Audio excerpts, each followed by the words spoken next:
Welcome everyone, it's Matt along with Goo, and today we're going to talk about the Anlucias. Very good, interesting units, but not the best of the banner, but maybe something that'll interest you, so stay tuned.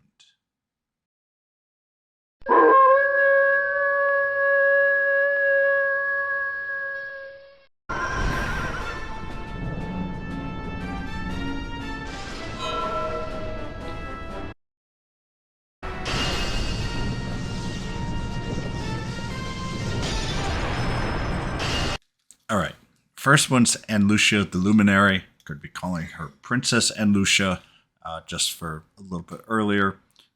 Leadership effect increases the hero physical power plus 25%. Is a hero, fighter, very strong, has a very interesting field that's available. It's called Luminary Shield. And yes, she does have 4 skills plus her ultimate. The first one, Luminary Shield, is very useful. It's a skill that is pretty large that generates a field that reduces damage taken by 15% for 3 turns. Now, note that if a unit has, let's just give an example, Soma, who's got 30%, this is an additional 15% damage taken off of that 30% shield that it has. So because of that, it is it will be additive. It's not replacing. So it's not like the highest one goes. So very important that it will decrease. So it's not 30 plus 15. It's 30%, then 15% of 70%, which is around 12. And so you'll get it right around, it'll be like, so 42% is just a quick math example for the Luminary Shield. Luminary's Light is the next one. Occasionally sleeps enemies and increases damage taken. Occasionally is 40%.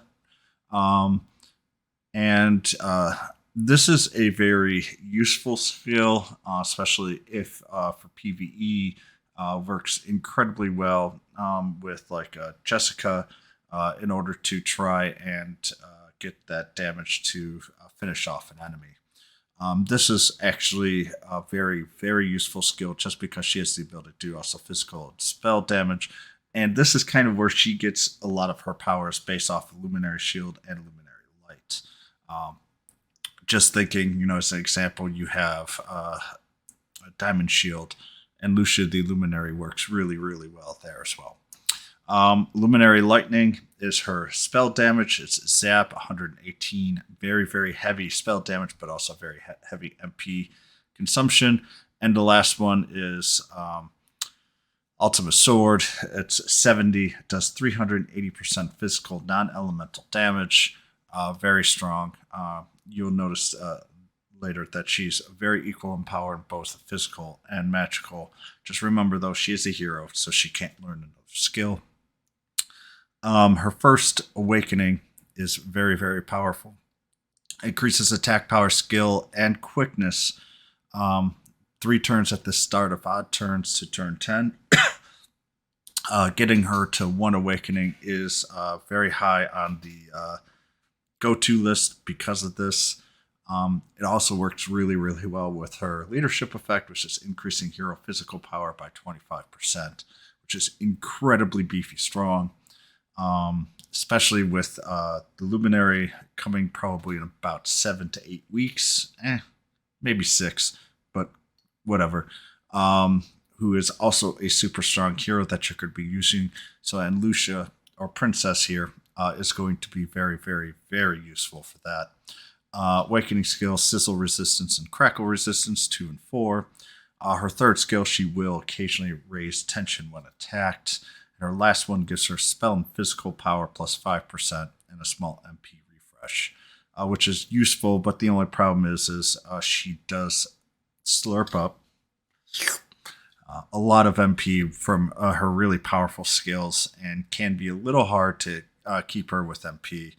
Personally, she is not really worth going up to 5 awakenings for 99% of the player population here, just because there are really more useful units. You're going to be using Anlucia mostly for her shield and her light abilities, and just getting her to 1 awakening is going to be plenty enough. Her stats, her attack is 568, wisdom's 458, agility's 445. HP is pretty good at 1105 with defense 365. She does reduce damage received to her when she's got 50% health or higher, but she can be one-shotted once she gets below 50%. It is a little scary in that regards. She really works well with a healer and or a unit that will have selflessness. And then, using that, she can really keep units alive. She's really, really, really annoying if you have your settings on correctly in PvP guild for her ability to basically take a few punches and also to lay down a field that just reduces damage overall. Her preferred weapon, I'm going to shock people with this one. It's a Flail of Destruction. You're really looking for attack power here, and that's kind of what you're just going for. She has her own weapon. You can also use that, but the more I thought about it, if you've got enough HP, or if you're going for a pure attack, she's great. Another good one for Anlucia actually is a lollipop or anything that you have, say, 100 HP or higher on top of it, just because that really builds her stats and allows her to be a very annoying support unit to go against, and also very powerful for you as well. So I'm going in multiple directions here, and I'm going to be honest. I'm kind of going behind just a pure Flail of Destruction or something that gives her more HP and or defense to give her a little bit more life. HP, though, is more important because of her universal skill. Her hero skill is a very powerful, castable in turn 2 Twin Lightning Edge. It's a zap skill. Deals 240% zap physical damage to one enemy twice. Can be range up to 3, so it's a pretty wide attack range. Very, very powerful, especially against someone that's weak against zap. And with that, that is something that will do immense damage for turn 2 and is very useful in PvP for units that are weak to zap. But remember, it is physical, so if people are trying to go with evade units, that won't work very well against them. Pros, cons, and pull. Her anti-damage field adds to other innate fields. I do want to really support that. Because she can do both physical and spell damage, she is very useful for PvP. Especially if you're more like me, a set it and forget it type of person that doesn't really like to change teams a great deal in arena, going for like 400 rank and just kind of going through it. She's very useful for PvP because of that, but also as a backup, she can take out evade units. Also, for some units that are going to be coming, once again, we're going to be seeing more reflect units very soon as well. She does physical, so she can counter both overall. Her first and third awakenings are incredibly powerful. Her first awakening is by far the most important, at least to me. The third one, raising tension occasionally when attacked. I don't like her being attacked that much. Yeah, she has the ability to reduce damage, but with her HP and defense being average, I prefer to avoid that. So her first awakening, with her being able to increase her attack every odd turn for the first 10 turns, is very, very important to me at the very least. So if I do get her, I will plan on doing so. But the big thing is, once she goes below 50%, she is incredibly fragile for being a frontline unit. Some people would argue that she is half and half, and I do get that, and it's not a huge knock. I will be honest with that. I think I'm being very, very picky here, but that's okay. That's what I'm supposed to do with these units. She is zap and non-elemental. I wish she had another element with her as well.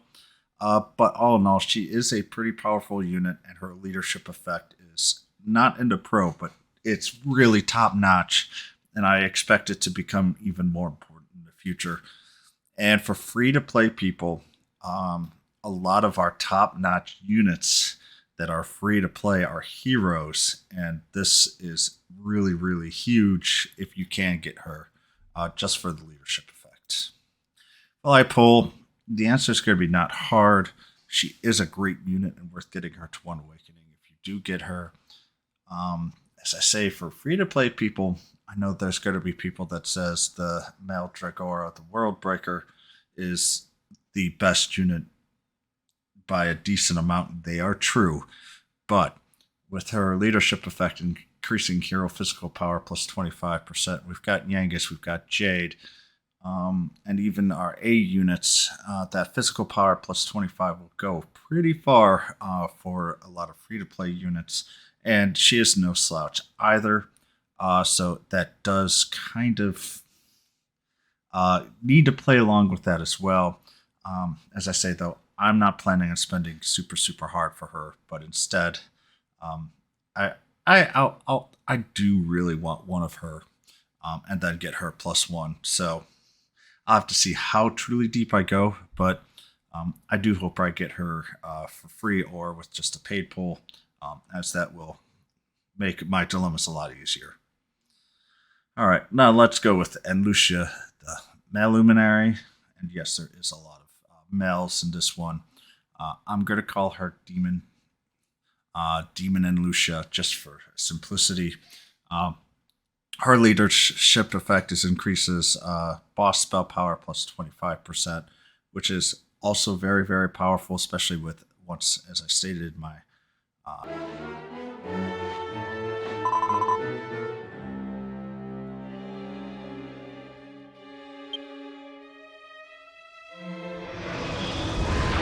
Dragon Quest X event overview. Very powerful with like Soma getting a boost, Baramos, but personally, for a lot of people, I think the hero physical power is a little higher, but they're both still very, very powerful. Quite frankly, bosses are almost always the most powerful units in the game, so we just need a little bit more powerful spell users. And once they do come out, which they will at some point, this leadership effect goes from a solid 10 out of 10 to a easy 10 plus out of 10. So it's still a very good leadership effect. Now you're going to notice that she is going to be kind of a mirror image of a lot of things here. So she also gets 4 skills, plus as a boss unit, you do get to teach her a skill. Battlefield Abyss generates a field that it increases damage dealt by 15% for 3 turns. Very, very, very useful for Jessica. As just an example, once again, planning on using that type of stuff. Very, very important. It's just her leadership effect will help Jessica. But once again, just something to plan out there for. Her second skill, Fairy Light, does spell damage and occasionally puts units to sleep. So instead of making them higher in damage capabilities, she will do spell damage.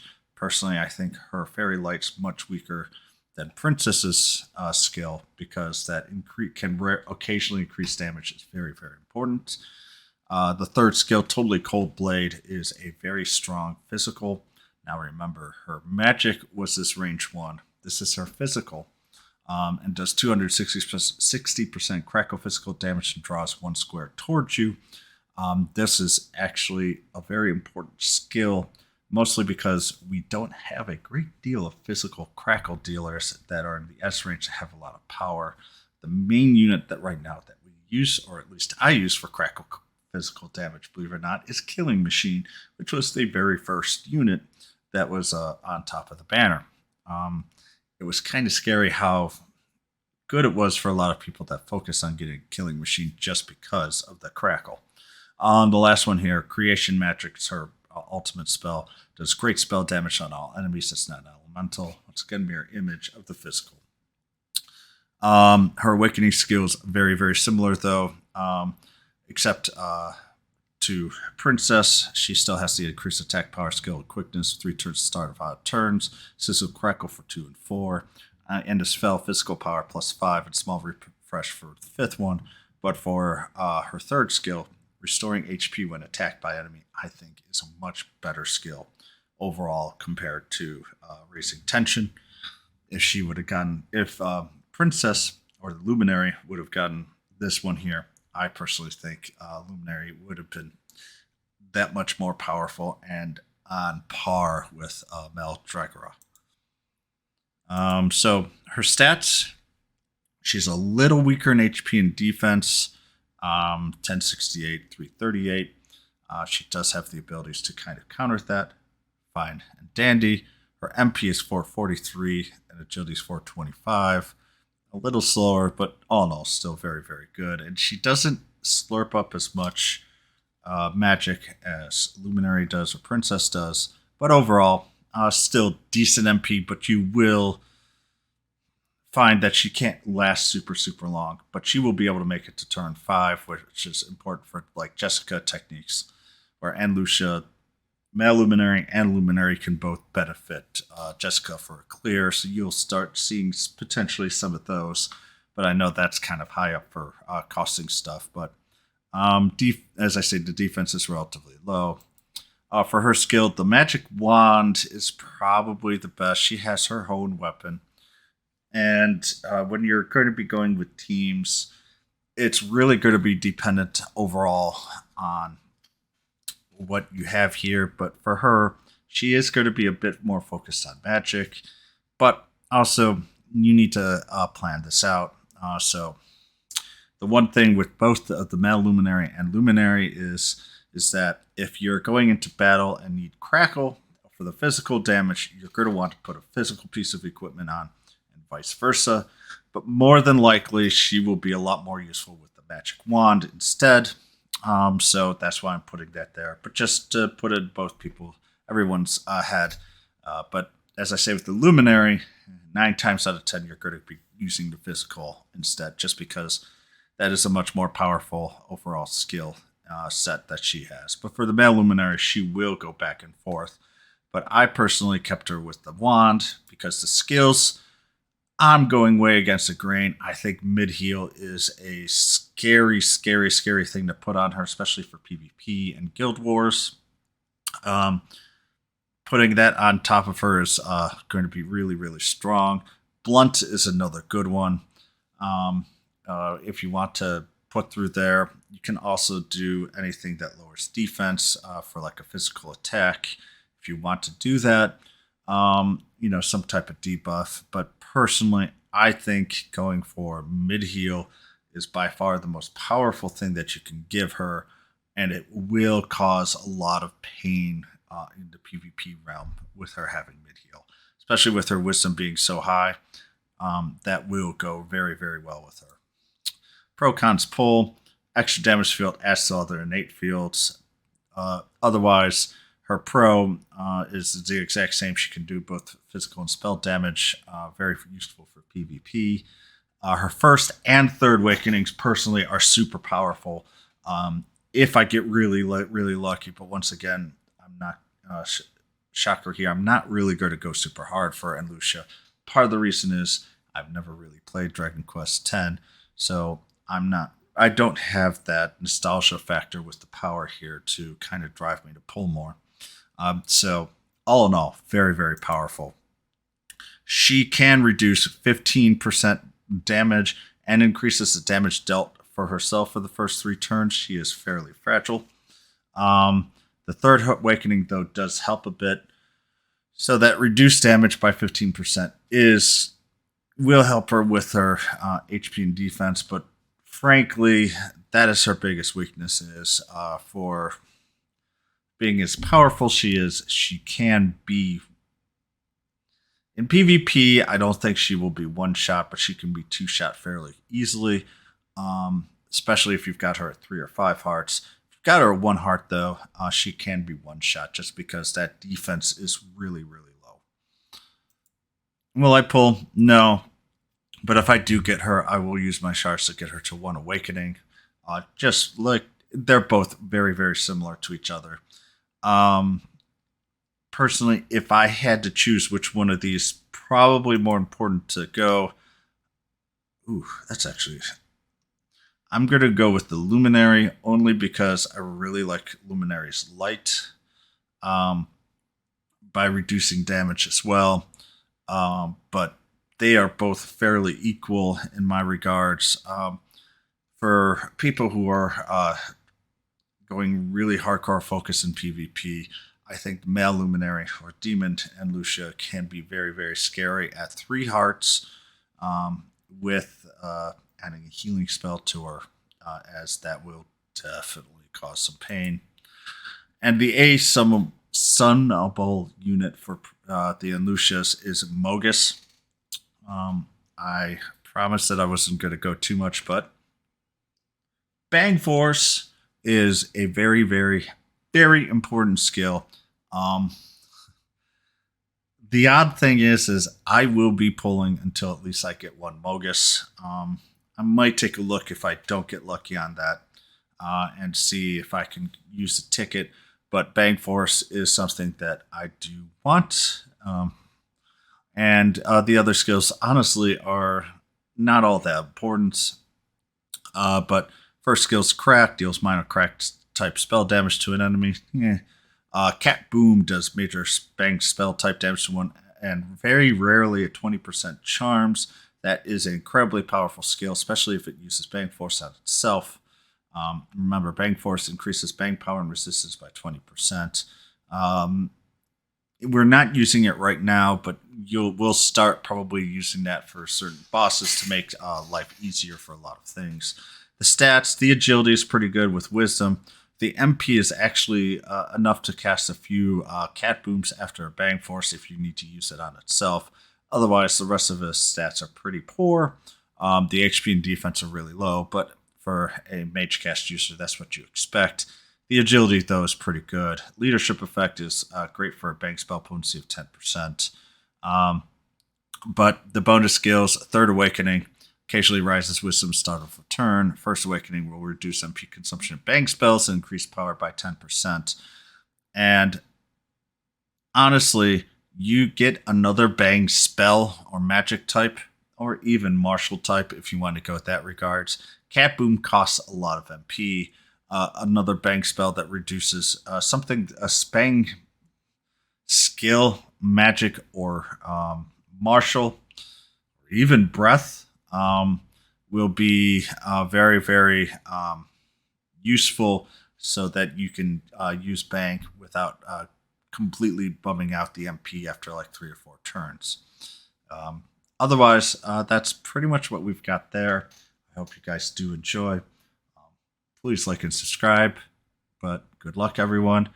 Dragon Quest X is just a few hours away, and I hope everyone enjoys. Goodbye.